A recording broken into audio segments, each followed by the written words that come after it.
പ്രിയ സുഹൃത്തുക്കളെ, തുറന്ന പുസ്തകം ഗ്രൂപ്പിൻ്റെ ലൈഫ് ടിപ്സിലേക്ക് ഹൃദ്യമായ സ്വാഗതം.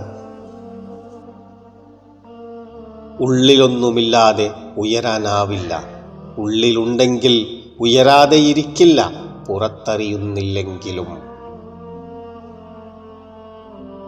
അബുൽ ഹസൻ ഖറാഖാനി എന്ന സൂഫി ഗുരുവിൻ്റെ അടുക്കൽ ഒരാൾ വന്നു.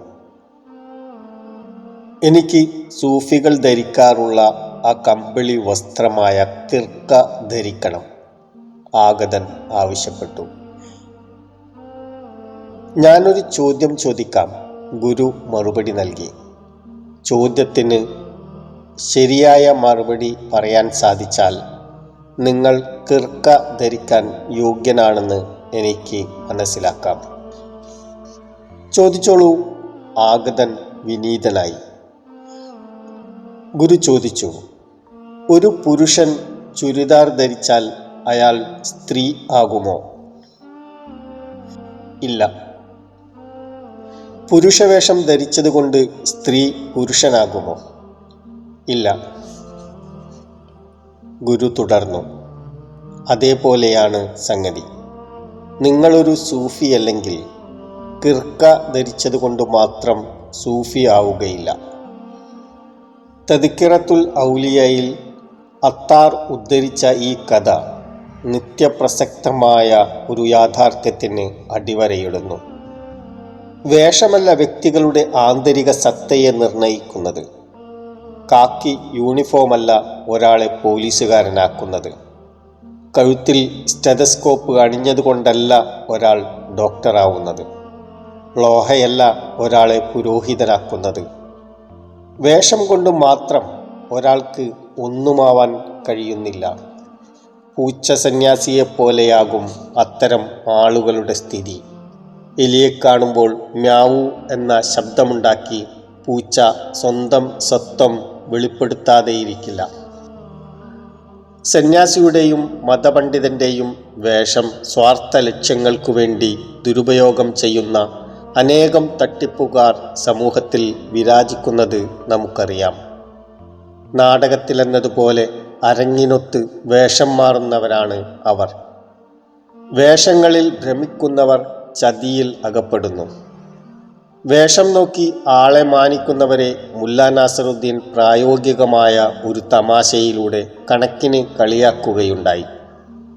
തന്നെ കല്യാണത്തിന് ക്ഷണിച്ച ധനികന്റെ വസതിയിലേക്ക് കല്യാണ ദിവസം തൻ്റെ തലപ്പാവും ജുബ്ബയും കൊടുത്തയക്കുകയായിരുന്നു മുല്ല. കാരണം തിരക്കിയവരോട് മുല്ല പറഞ്ഞു, അദ്ദേഹം എന്നെയല്ല, എൻ്റെ വേഷത്തെയാണ് കല്യാണത്തിന് ക്ഷണിച്ചത്. മുന്തിയ കാറുള്ളവരെ നോക്കി കല്യാണം വിളിക്കുന്നവരെക്കുറിച്ച് കേട്ടിട്ടുണ്ട്. നിങ്ങളെയല്ല, നിങ്ങളുടെ കാറിനെയാണ് യഥാർത്ഥത്തിൽ അവർ ക്ഷണിക്കുന്നത്. അതിനാൽ കല്യാണ ദിവസം നിങ്ങളുടെ കാറ് അത്തരം മാന്യന്മാരുടെ വീട്ടുപടിക്കൽ എത്തിച്ചാൽ മതിയാകും. നിങ്ങൾ പോവാതെ നിങ്ങളുടെ കാറ് മാത്രം കല്യാണത്തിന് പോയാൽ ഒരുപക്ഷെ അയാൾ സ്വയം തിരിച്ചറിഞ്ഞെന്ന് വരാം, നിങ്ങൾക്ക് ഒരു മൊല്ലാ നാസറുദ്ദീൻ ആവാൻ ധൈര്യമുണ്ടെങ്കിൽ. സൂഫി ഗുരുവിനെ സമീപിച്ച വ്യക്തി കിർക്കയുടെ പകിട്ടിൽ മാത്രം ആകൃഷ്ടനായിരുന്നു. മനസ്സുകൊണ്ട് സൂഫിയാവാത്ത ആൾ എങ്ങനെയാണ് ശരീരം കൊണ്ട് സൂഫിയാവുക? സൂഫിയായി അറിയപ്പെടാനുള്ള മോഹം തന്നെ മതിയല്ലോ ഒരാൾ സൂഫി അല്ലാതാവാൻ. ദൈവം നോക്കുന്നത് നിങ്ങളുടെ ആകാരത്തിലേക്കും ചമയത്തിലേക്കുമല്ല, മറിച്ച് നമ്മുടെ മനസ്സിലേക്കാണ്. പുറമേക്ക് ഒരാൾ എന്തു ഭാവിച്ചാലും അയാളുടെ ഉള്ളിലുള്ളതല്ലാതെ മറ്റൊന്നും അയാൾ ആവുന്നില്ല. ഉത്സവപ്പറമ്പിൽ ബലൂൺ വിൽക്കുന്ന ആളെ സമീപിച്ച് കറുത്ത വർഗക്കാരനായ ഒരു ബാലൻ ചോദിച്ച ചോദ്യവും ബലൂൺ വിൽപ്പനക്കാരൻ അതിന് നൽകിയ മറുപടിയും പരക്കെ അറിയപ്പെടുന്നതാണ്. കറുത്ത നിറമുള്ള ബലൂണും വീർപ്പിച്ച് അറ്റം നൂലുകൊണ്ട് കെട്ടിയാൽ ആകാശത്തേക്ക് ഉയരുമോ എന്നതായിരുന്നു കുട്ടിയുടെ ചോദ്യം. പല വർണ്ണങ്ങളിലുള്ള ബലൂണുകൾ ഹൈഡ്രജൻ നിറച്ച് അറ്റം ബന്ധിച്ച് ആകാശത്തേക്കുയർത്തിവിട്ട് കുട്ടികളുടെ ശ്രദ്ധ തന്നിലേക്ക് ആകർഷിച്ചു കൊണ്ടിരിക്കുകയായിരുന്നു ബലൂൺ വിൽപ്പനക്കാരൻ. അയാൾ ചോദ്യം ചോദിച്ച ബാലനെ സാഗൂതം നോക്കി ഇങ്ങനെ മറുപടി നൽകി, ബലൂണിൻ്റെ നിറമല്ല കുട്ടി, അതിൽ നിറയ്ക്കുന്ന വാതകമാണ് ബലൂണിനെ ആകാശത്തേക്കുയർത്തുന്നത്. ഉള്ളിലൊന്നുമില്ലാതെ ഉയരാനാവില്ല. ഉള്ളിലുണ്ടെങ്കിൽ ഉയരാതെയിരിക്കില്ല, പുറത്തറിയുന്നില്ലെങ്കിലും. നന്ദി.